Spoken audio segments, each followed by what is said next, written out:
Okay. I'm really sore, but that's okay. I'm recording this on Saturday because tomorrow I'm going to be comatose because I'm going to Korean barbecue tonight. I just came back from coaching one of my athletes, Lewis. He hit a 1 kilo snatch PB, so I'm jazzed about that, dude. I'm just going to start from Monday. Monday was pretty good, you know, nothing really changes from there. Just more, just some power, some general strength stuff, you know, pretty standard. Tuesday sprints felt pretty good. Pretty happy with those. They are getting progressively feeling better and better, you know, so there are just some like minor technical things that I want to address with my sprints. Yeah, I'm pretty happy with how they're progressing. Wednesday, we hit the heaviest front squats I've hit for sets. 3 singles at 185. It's the most I've hit ever. My best front squat's 190, and those 185s move pretty well generally. First one, because it's kind of like, it's mental, you know. First one was a bit slow, but second and third were much better. From what I remember, the second set was the best one of that day. Yeah, pretty happy with front squats because, I mean, they'll help my cleans a lot. I just feel in general they're just really good for me. I like them more than back squats, personally. That's just me. But, you know, you do need to do back squats. Yeah, but I prefer front squats more. Friday session, yesterday, we went down to X2166 in Canley Vale. Got invited by Viddy and trained with him and the crew over there. It's a really fun session, but I think all of us just had a shocker just in terms of like making lifts. Can only speak for myself, really. So I was given snatch waves. The first wave was okay, 105 and 108, no real issues there. 111, missed that.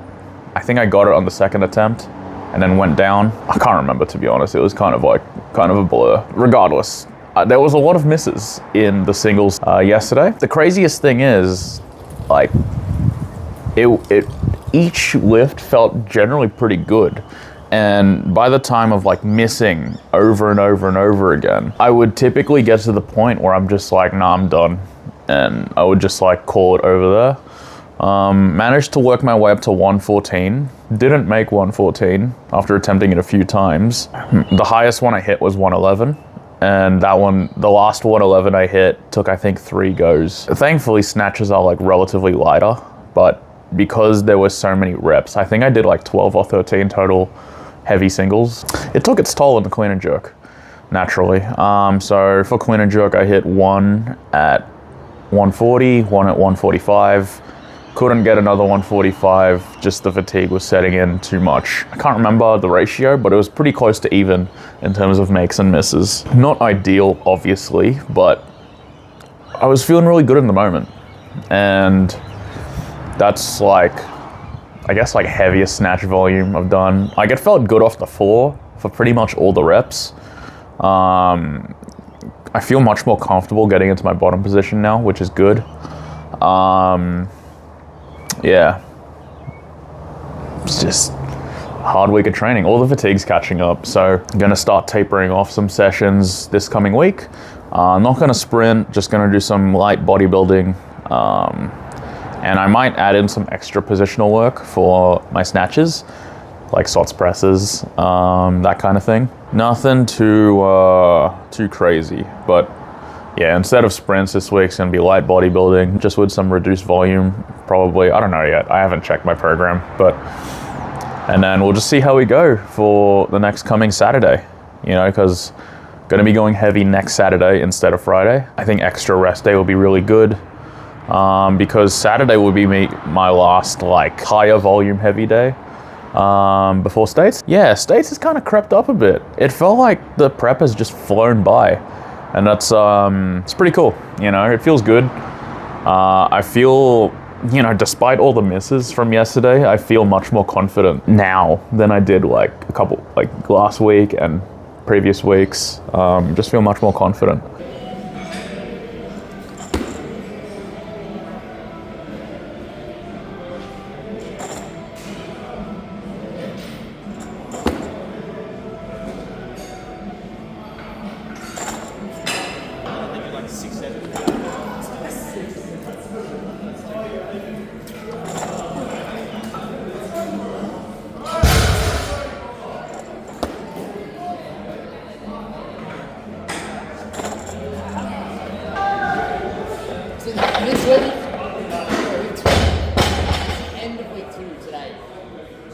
Yeah, because like my peak squat is on the Monday before I leave.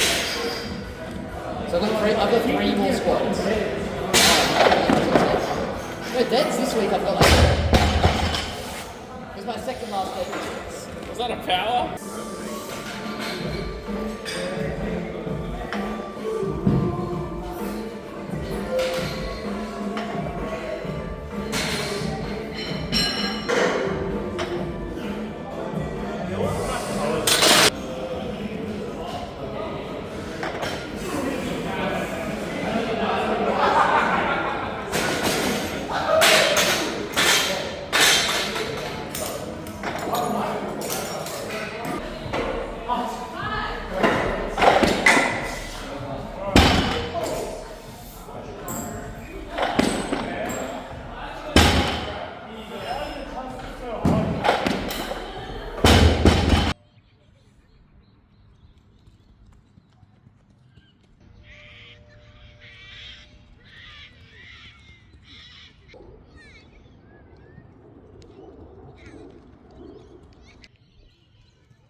It's reset. It's fine.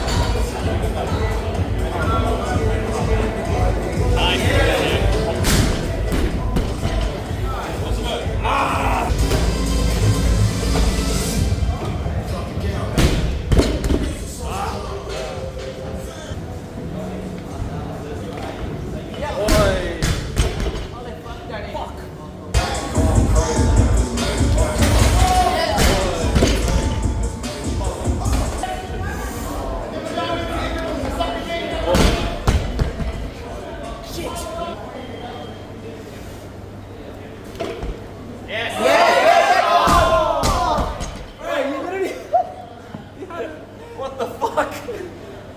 My hip shot back. Yeah! Oh, that's it, bro. No more commitment issues. No more. That was the best fucking one. So easy, right? Nice shot, eh?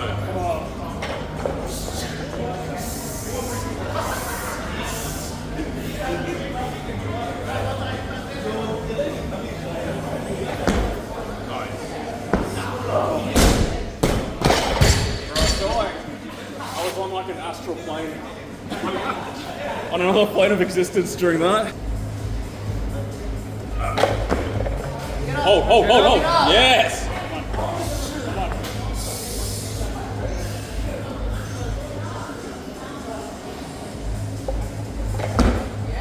Wait. Easy. It's all fatiguing now. Oh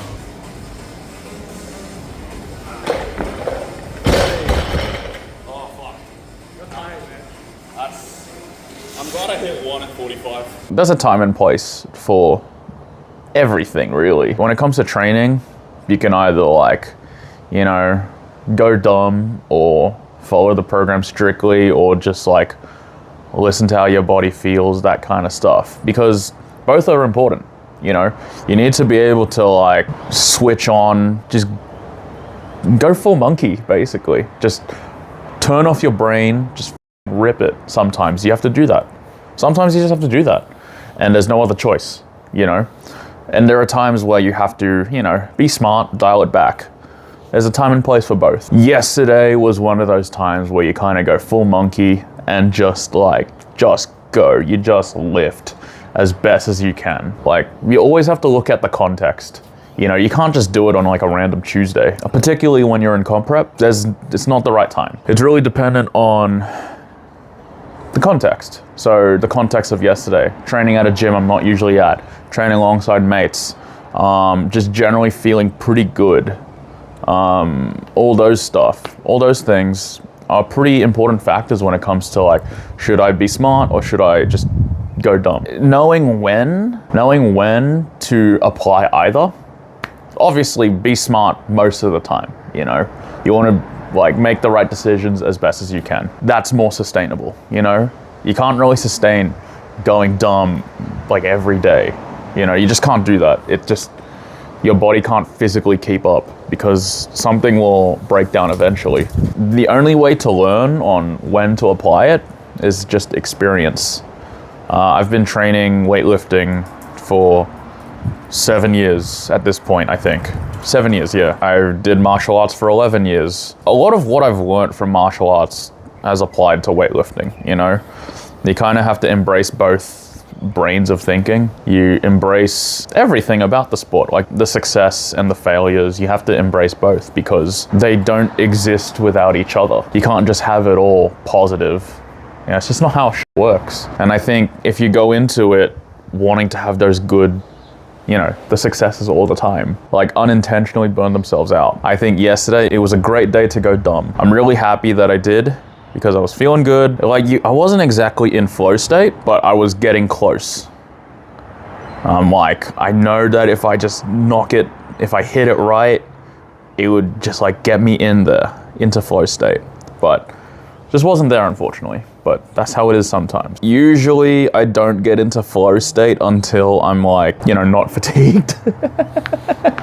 The taper week helps me a lot. I really enjoy competing. I think it shows in my performance because I feel good heading into the competition, most of the time. Physically, I feel great heading into competition, and that makes me feel good. I'm ready to just, hit what's in front of me, hit what I need to hit. Time and place to go dumb, but in all points in time, God damn it, I was yapping for 10 extra minutes before that video just cut off. What's important in whether you play it smart or go dumb, the important part in all of them, what was that? The important part in all of them is that you pursue flow state. Basically being in the zone.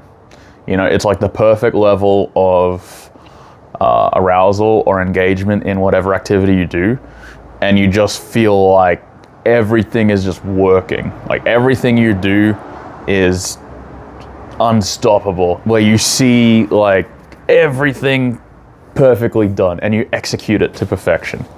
That kind of feeling. It's a rare feeling that you get, and I think I read somewhere that pursuing that flow state is one of the most productive things you can do to be more fulfilled in whatever venture you do. I could be talking out of my ass there, but it sounds good, right? It's hard to describe to people if you haven't felt it yourself. This is gonna sound really derogatory, but I promise it's not. A lot of like really heavy nerd like fighting games, very high execution action games, any game where you have to think and then you have to physically execute what you need to do to win, right? All those allow you to get flow state in the least physically demanding way possible. And I think that's why, especially shooters and some action games in particular are so, like Dark Souls series, that series can enable you to get into flow state.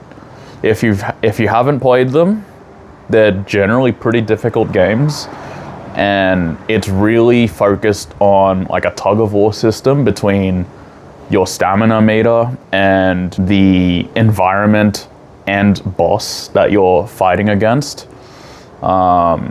It's generally just like difficult. It's fair, but it's difficult. And then the flow state from that game comes from dodging at the right time, being able to predict when a new enemy is gonna attack you and when you can dodge that.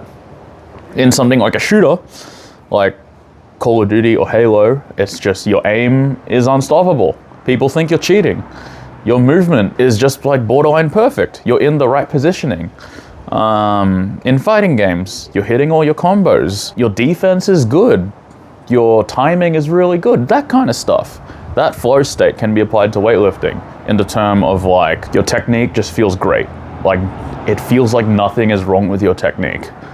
And then your output, your power output feels like it's super high. Like it feels like it's not gonna be stopped like at all. It's just that weightlifting compared to a video game, it's physically demanding. And then you just get tired eventually, right? And then you only have flow state for so long. You may have it for like a couple games, maybe at most. In weightlifting, it's very different from person to person, you know? For me, I find it very easy to get into flow state when I'm physically recovered from things. And that doesn't mean like getting good sleep, eating well, drinking enough water. I mean like taper week. Post taper week, and I'm in the comp, for me, that's the easiest situation for me to get into flow state. Having that slight pressure and deadline for your lifting, it's a performance enhancer at times if you let it.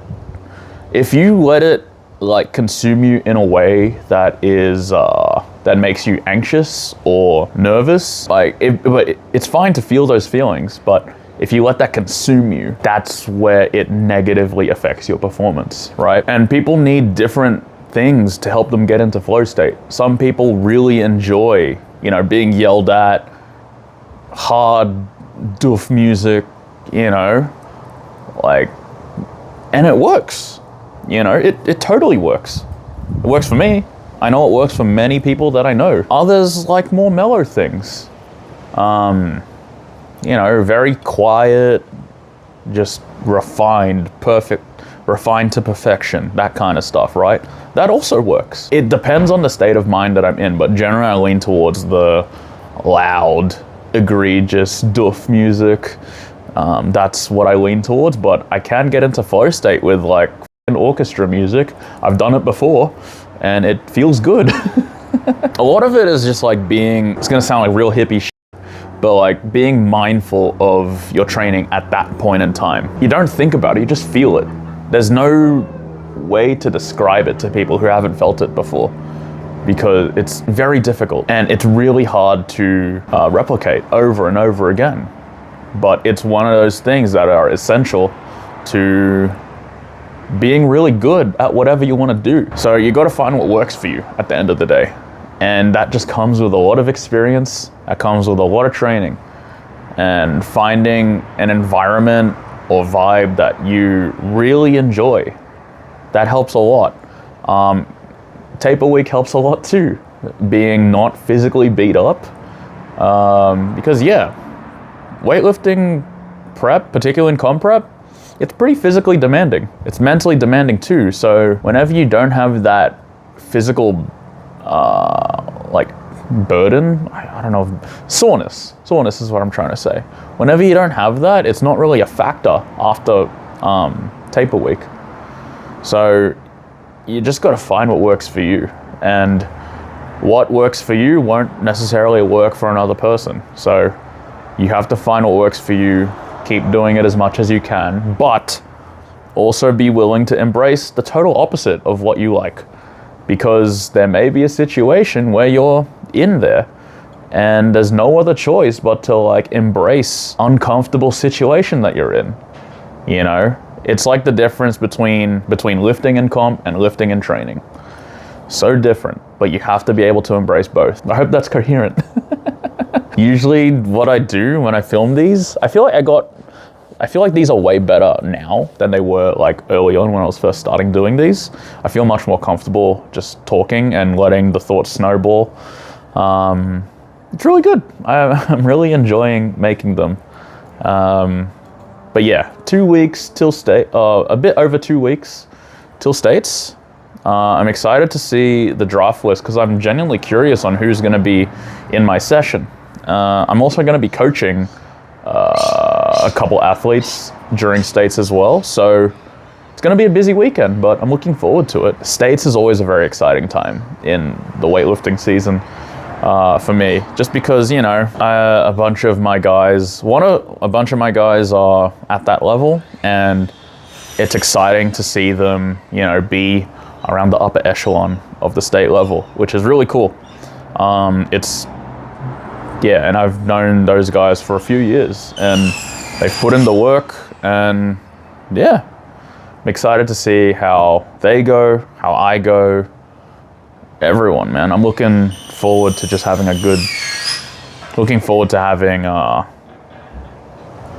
having good people to lift around, and it'll be exciting. Yeah, I hope that's coherent.